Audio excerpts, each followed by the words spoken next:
dia! Chegando os assuntos da pecuária e do agronegócio em Santa Catarina. Olha só o que a gente preparou para esse domingo.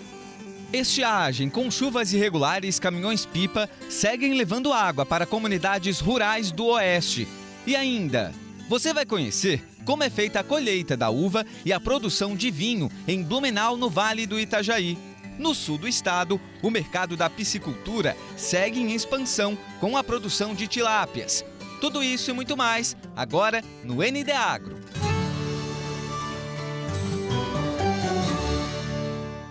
E a gente abre o programa de hoje falando, claro, da estiagem. No oeste, os prejuízos seguem acumulando. Caminhões-pipa vêm trabalhando para atender a demanda da falta de água em Chapecó. Muitos produtores apelam para as cisternas, mas mesmo assim não tem sido o suficiente. O caminhão com 9 mil litros de água partiu logo após o meio-dia às comunidades do interior de Chapecó. A primeira parada é na propriedade do Jair Giuriati, na linha Sede Figueira. O produtor precisou apenas comunicar à prefeitura. E assim aconteceu. Toda a água foi depositada na caixa que irá atender a família e os animais. Que era daqui da propriedade encerou, não tem mais, só tem umas gotinhas, mas é tudo água podre já. Mas a gente está aproveitando igual, né? A única que tiver ali, estamos recolhendo aos poucos. As chuvas até agora foram irregulares. Em partes de Chapecó choveu 60 milímetros. Aqui, nem metade disso. Aqui deu, em 3, 4 dias, deu uma chuvinha de 8 e uma de 10 milímetros. Mas evapora tudo pelo calor que está, né? Um pouco mais adiante, de longe, próximo à BR-282, um grande aviário. E na pastagem, 13 vacas. Seu Gaspareto conta que dos 3 anos com estiagem, este é o pior. O pasto não desenvolveu e o milho não serve para muita coisa. E para amenizar, um reservatório de água. A salvação do seu Gaspareto é essa cisterna de 800 mil litros de água. São 7 metros de profundidade, que atendem tanto o aviário quanto as vacas que estão lá na pastagem. Há 10 anos o produtor investiu R$50 mil. Financiamento que vai terminar de pagar no ano que vem. O que está salvando a minha propriedade hoje é as vacas de leite e o aviário é a cisterna. Se não tivesse a cisterna, já teria o aviário parado e as vacas daí a gente dava um jeito, pegava um caminhão-pipa, puxava lá uma carga, daí dá para 4, 5 dias. Mas o aviário, hoje ele está consumindo abaixo de 10 mil litros por dia quase. Um projeto para a construção de cisternas e preservação de nascentes terá neste ano investimento de R$100 milhões. Outros 50 milhões devem vir da Assembleia Legislativa. É o segundo ano seguido que o governo do estado destina recursos para o combate à estiagem. Todos os agricultores que são pronafianos, que se enquadram dentro do limite do Pronaf, eles podem acessar o recurso, né, procurando nos escritórios da EPAGRE,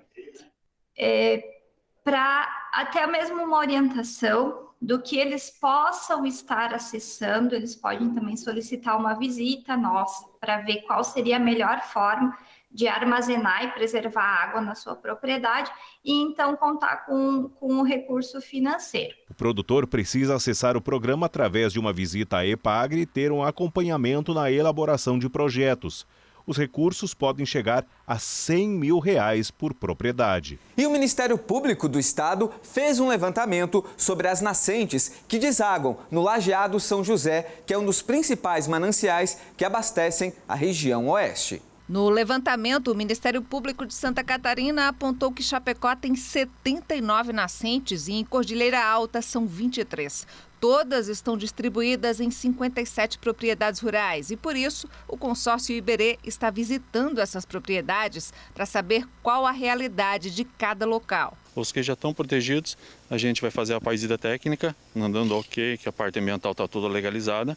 E aqueles que realmente precisam fazer adesão, a gente vai colocar no programa de proteção ambiental, tanto os cursos d'água como da nascentes. E é o caso da propriedade da dona Neuciane, que fica em Chapecó. Antes mesmo que o consórcio Iberê viesse até aqui, ela foi em busca de informações para cuidar dessa nascente. Procurei a prefeitura para fazer a realização da proteção das nascentes, porque as nascentes dessa propriedade vão direto para o lajeado, fazem parte do Lajeado São José. O produtor tem que ver que o projeto Iberê está tentando ajudar o produtor a fazer adequação com a legislação. Então a visita sempre vai ser bem-vinda, porque é na tentativa de ajuda. Só que para nascentes como essa aqui desaguarem no Lajeado São José, é preciso que seja feito um isolamento num raio de 15 metros. E ao longo do curso, esse isolamento é de mais ou menos 5 metros e são feitos com uma cerca igual a essa. Mas essa metragem é em propriedades que têm até 20 hectares. No caso de propriedades maiores, o que muda é a distância de isolamento no curso d'água, que aumenta para 8 metros. Na nascente, permanece os mesmos 5. E todo esse procedimento é por conta de diversas reclamações que chegam ao MP, através da 9ª Promotoria de Justiça de Chapecó. E essas reclamações são justamente pela carência de água e a estiagem aqui na região. E o trabalho da promotoria foi fazer esse trabalho de identificação das nascentes, contato com os produtores, com os proprietários das áreas de terra em que estão as nascentes, para pedir a colaboração, né, para que cada um faça o seu papel de cidadão protegendo a sua nascente e o curso d'água. E com perdas de 40% na agricultura, Canoinhas decretou essa semana situação de emergência por conta da estiagem. A agricultura é o carro-chefe da economia da cidade, que fica no Planalto Norte. E, claro, o ND Agro segue acompanhando o drama, principalmente de agricultores, que ainda sofrem com a estiagem prolongada. E a Epagri está prevendo uma redução de mais de 2% na produção de arroz aqui em Santa Catarina. E na região norte, os risicultores reclamam da alta nos preços dos insumos e o baixo custo da saca de arroz, uma ameaça à renda das famílias. Elvis é produtor de arroz em Joinville e tem 30 hectares plantados na propriedade dele no bairro Vila Nova, além de terras arrendadas pela região. Com a ajuda do irmão, ele começou a colher o grão na semana passada e está confiante. Espera produzir até 20 mil sacas de arroz por hectare. Comparado com o ano passado, um pouco melhor, né? Porque ano passado foi uma safra bem baixa. Mas, falando em média, vai estar um pouquinho abaixo da média. O sentimento do Elvis é o mesmo de outros produtores de Santa Catarina. Mas a previsão da empresa de pesquisa agropecuária e extensão rural, a Epagri, é de que neste ano a safra de arroz atinja 1.200.000 toneladas em todo o estado. Isso é 2,14% menor do que o ciclo anterior. Aqui na região norte do estado, a colheita atrasou. Nesse mesmo período do ano passado, cerca de 30% já havia sido colhido. E até agora, apenas 5%. A semeadura do ano passado ela retardou um pouco por causa de questões de precipitação na época de semeadura normal da região de Joinville. E durante o ciclo, de agosto, setembro, outubro, foi um período muito nublado. E com isso, menos insolação, menos radiação solar, acabou estendendo um pouco o ciclo da cultura. Mesmo com as dificuldades causadas pelo clima, a expectativa é de uma boa produção na região norte. Depende muito do momento da floração do arroz, da semana em que o arroz floresceu. Ele vai ter uma melhor ou menor produtividade em função da condição de clima daquele momento. As lavouras que foram colhidas até agora estiveram com produtividade um pouco abaixo do esperado, mas estão melhorando. Então, dentro da expectativa da análise que a gente tem de tempo de dezembro até agora, que é período de floração, ela deve melhorar ao longo da safra e ter uma produtividade semelhante às dos anos anteriores. Segundo os agricultores, o custo de produção subiu este ano. Os insumos estão, em média, 60% mais caros. O aumento do valor do combustível é um dos responsáveis por isso. E para piorar, o preço do arroz já foi bem melhor. O valor de venda no ano passado, por exemplo, era de R$ 80 a R$ 100, dependendo da qualidade do grão. Mas este ano caiu para R$ 60 a saca, uma situação que preocupa o Elvis e a família. A princípio, vamos ter que esperar colher primeiro e depois esperar para ver o que vai acontecer mais para frente, na hora de começar a plantar de volta e comprar os insumos de novo. Daí vamos saber mais certo como é que vai ficar. A segunda fase da colheita do arroz começa em maio e a previsão é terminar em junho.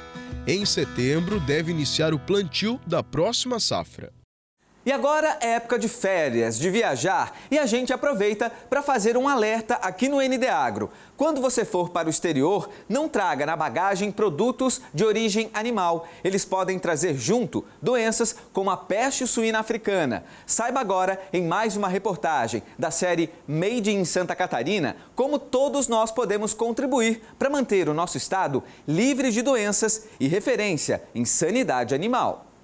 Você sabe o que é peste suína africana? Uma doença, não é? Um bicho? Não faço ideia, irmão. Peste suína africana? Não sei. Eu imagino que deve ser alguma doença contida na carne do porco, alguma coisa assim. E como você pode evitar que essa doença chegue a Santa Catarina?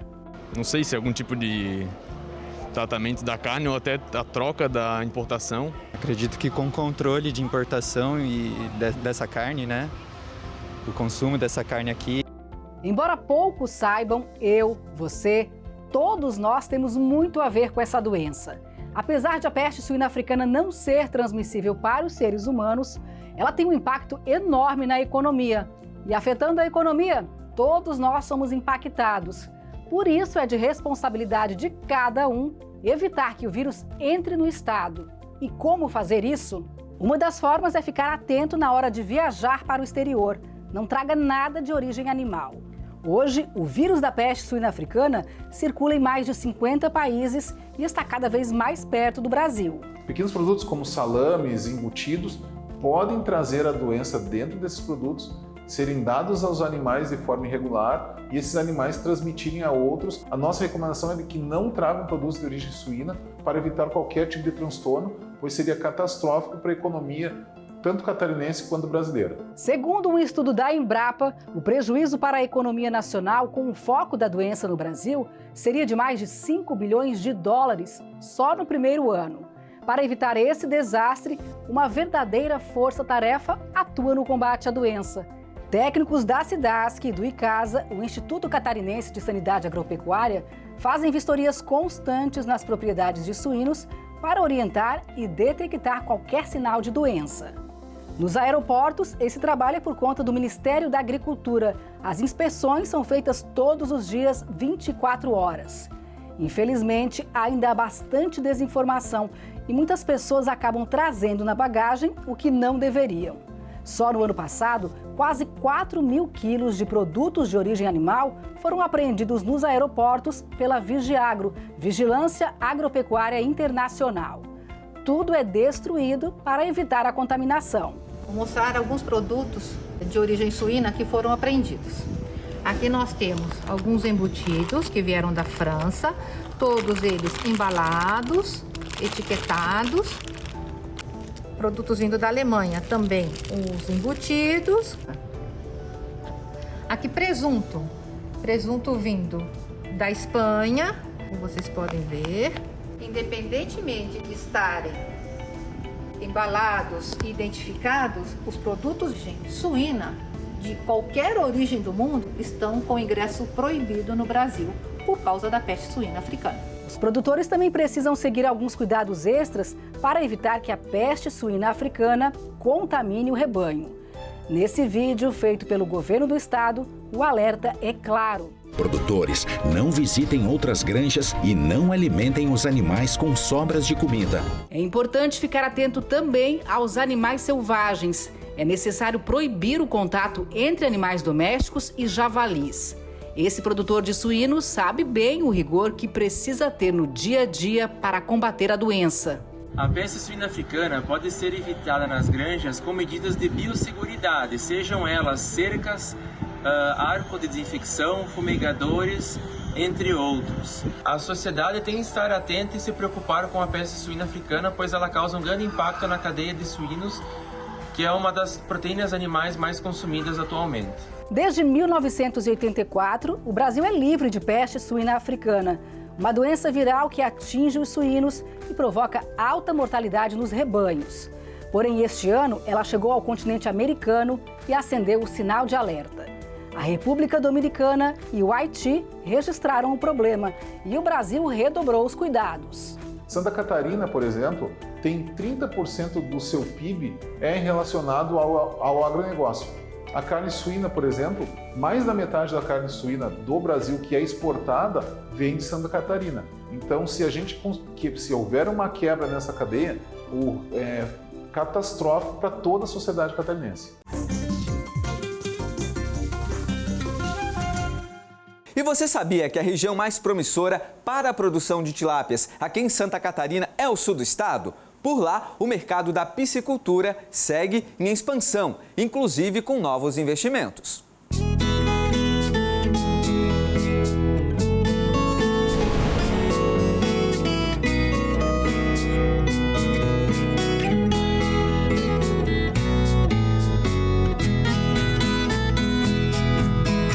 São mais de 52 mil toneladas ao ano de produção de peixes em água doce no estado.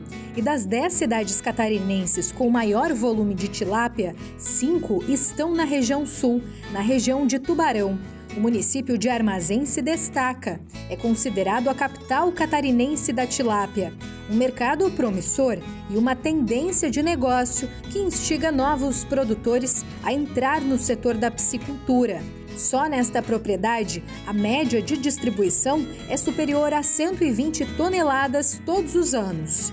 Uma margem que tem atraído investimentos e transformado a economia rural. A nossa média de produtividade por propriedade também é uma das mais altas do estado e tem uma grande comparação, que tem o produtor comercial e o produtor amador. A nossa região se destaca nesse quesito porque nós estamos mais na parte comercial. Com as novas tecnologias e o avanço do sistema de alimentação nos tanques, o número de produtores cresce mais e mais no município. Já são cerca de 40. Um negócio que costuma passar de geração em geração, como é o caso do Nilton e do filho dele, o Jonathan. Com o controle de qualidade da água, né, um dos principais fatores. Tem que estar fazendo arraçoamento todos os dias, tem que estar cuidando do oxigênio da água todos os dias também. Então a gente tem que estar presente direto na produção.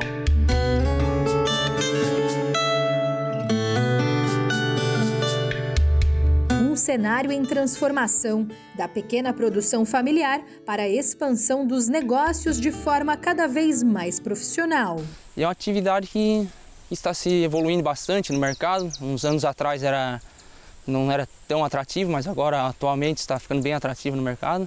Santa Catarina assume a 4ª posição do ranking nacional quando o assunto é a produção de peixes em água doce. A cadeia produtiva na região sul movimenta um valor superior a 150 milhões de reais todos os anos.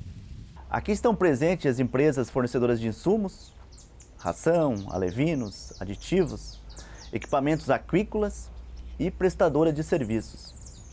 Além disso, possuímos 7 frigoríficos regionais, que absorvem um volume significativo da produção. Também conhecida como piscicultura continental, a produção de peixes em água doce na região de Tubarão também é destaque pelo sistema de depuração, que possibilita manter as características organolépticas do pescado e, além disso, aumentar a qualidade do produto processado. Qualidade de negócio aliada à qualidade de vida, que gira a economia local e atrai novos jovens empreendedores para esse setor.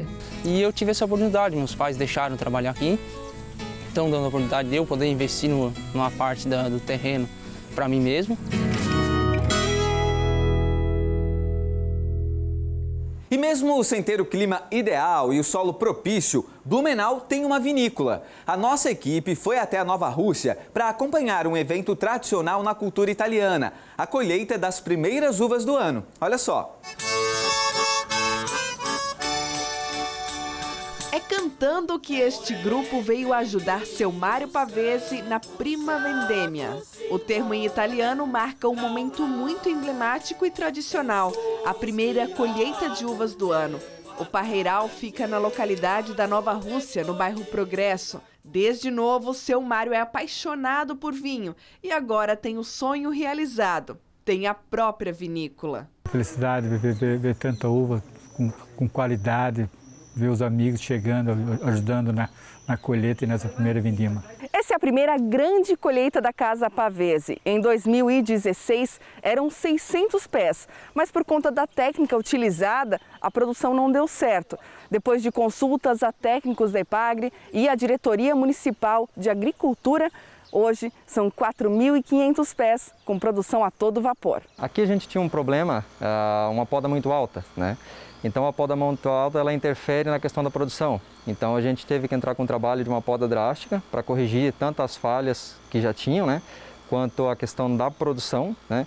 E isso gradativamente com o tempo ela vem recuperando, né, e aumentando cada ano, cada vez mais a produção aqui na região. O solo e o clima blumenauenses não são próprios para a vinicultura, mas com mudanças as videiras passaram a produzir muito melhor. Então foi realizada a análise de solo e conforme a análise de solo nós recomendamos a adubação correta do parreiral, do vinhedo. E, inclusive a gente mudou algumas questões de manejo, mantendo cobertura permanente do solo.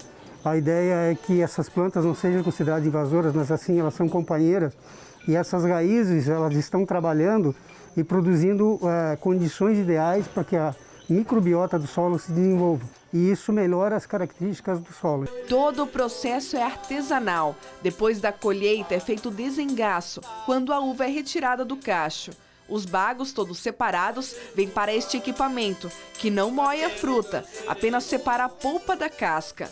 A partir daqui, o processo vem para a adega e fica por conta do Lucas, filho do seu Mário. Aqui a polpa descansa para a fermentação de 4 a 7 dias. Depois vai para outro tonel, onde passa de 5 a 6 meses. Para entender todo o processo, Lucas foi estudar na Itália. Quando a gente começou a plantar uva, que meu pai teve a ideia de começar a mexer com uva, eu achei que seria melhor a gente procurar mais profundamente, né? E ir atrás, né? De técnicas e tudo mais. E foi nesse momento que eu cheguei aí para a Itália, fiquei um mês só vivenciando o vinho, fazendo cursos e mexendo mesmo, botando a mão na massa mesmo. Desde o começo já foram produzidas cerca de 400 garrafas. A vinícola tem 3 rótulos de uvas, Bordeaux, Guava e Moscato com Bordeaux. E a partir do ano que vem nós vamos ter uvas viníferas, sabe? Que eu tenho certeza que não, em Mata Atlântica poucas propriedades conseguem uva vinífera.